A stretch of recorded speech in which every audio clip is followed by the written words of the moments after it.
Think about your favorite movie and think about how that movie starts. What are you feeling? What are you seeing? Are you curious? Do you want to know what's next?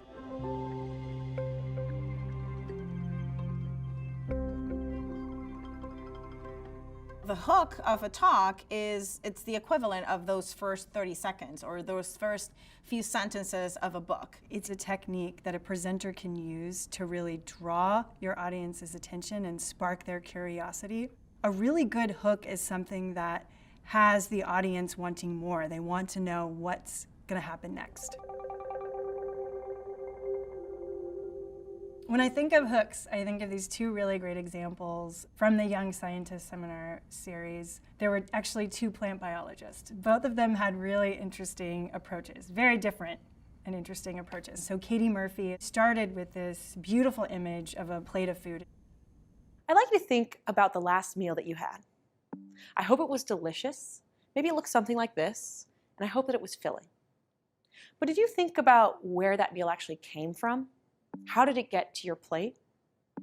I think about this a lot because I spend a lot of time in a cornfield. Automatically, right, you're clued in and you are thinking about your food and you are thinking about the subject matter that she's going to talk about. For Eric Hamilton, he took a different approach. So he started with a very provocative statement. My research is all about sex. The kind painted by the great masters of the Renaissance, like in this Botticelli. There's so much wonderful going on in this scene, isn't there?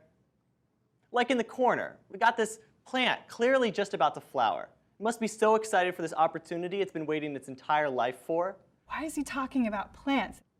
Okay, yeah, I study plant sex. It really is this very quick provocation followed by surprise that again kind of has you on the edge of your seat. When I start by asking people a question, they're like, wait, what? This is different. And so they perk up. Also, I'm asking them for a response, so they need to participate.